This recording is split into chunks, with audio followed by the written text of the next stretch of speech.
Okay, Model Anarchist here, and I'm just gonna do a little bit of talk about animal rights, um, eating meat, that sort of thing. Because there's a lot of bad information out there and it needs to be fixed. Okay, so the first thing I want to address are two huge health myths regarding eating meat. And these two myths each regard from two different sides of the debate, but they're both wrong. Okay, so the first myth is often put forward by ignorant meat eaters who say you can't get protein if you're a vegetarian. This is absolutely false. You can get any protein you need as a vegetarian from other animal sources, such as dairy or eggs. Veganism is a little bit more complicated. Yes, you can get the protein you need as a vegan, but it's practically impossible. It's very difficult. You should not be a vegan. It is actually unhealthy. Where it's very easy to be a healthy vegetarian, it is almost impossible to be a healthy vegan. It's possible, but veganism is not a healthy lifestyle. Okay, now it's time for you vegetarians to get grilled.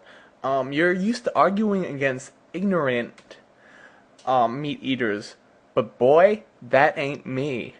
So here's a big myth that vegetarians propagate is that being a vegetarian is healthier than eating meat. And this is absolutely false. They often cite that vegetarians have lower um, incidence of heart disease, stuff like that. But the thing is, the average person who eats meat, just they don't give a shit about what they eat. They don't eat healthy, okay? Not all carnivorous or omnivorous diets are created equally. Some are healthy, some are not. Just like some vegetarian diets are healthy, some are not. So this is an absolute fact. There is no arguing about this. It is a fact that the optimum diet for a human being is a balanced one. That means there's some protein, some fruits, some vegetables, some fats. You need a balanced diet. And really the biggest factor in whether a diet is healthy or not is not whether it has meat or no meat or anything like that. It is the how processed the food is. Processed food tends to be bad for you. The more processed the food is, the worse it is for you. Whereas the more natural a food is, whether it's meat or it's vegetables or potatoes or whatever, the healthier it is for you. You need a balanced, minimally processed diet, and that's what's important. I know a lot of you vegetarians might disagree, but guess what? Fuck you. Take off your shirt and make a video. Okay, it is a fact that the human body has evolved to intake meat. And if you do not believe me, look in the mirror, open up your mouth, and examine your teeth. You'll find two canine teeth whose purpose is to cut into meat. Also, look at your eyes. Predators tend to have eyes right next to each other. See? You see? Yep. That's so we can see in 3D and hunt. If we were prey instead of predator, we would have our eyes on the sides of our heads.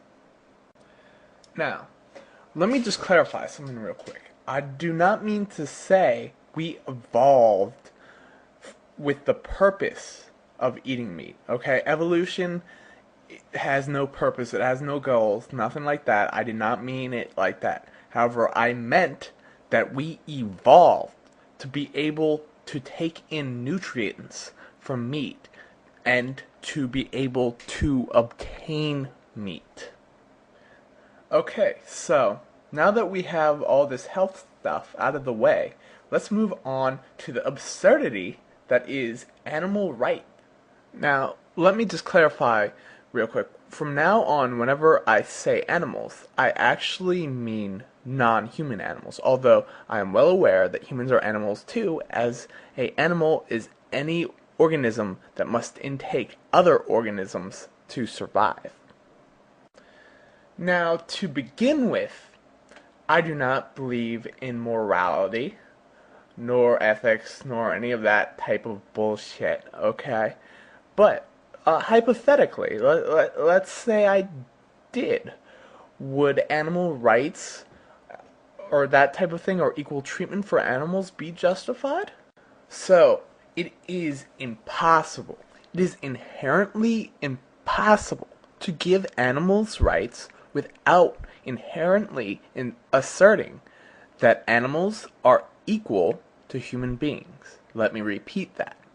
You cannot give animals legally enforceable rights without asserting that they are absolutely equal to human beings. Now let me explain why. Let's say Joe Blow over here commits violence against an animal, and therefore violates the animal's rights. Since Joe Blow violated the animal's rights, then we must impart a punishment onto Joe Blow. But what if Joe Blow resists the punishment? Then we are forced to commit violence against Joe Blow. Therefore, we are inherently saying that human beings are of equal value to animals when we give animals rights. Alright, stay tuned for part 2. Click below.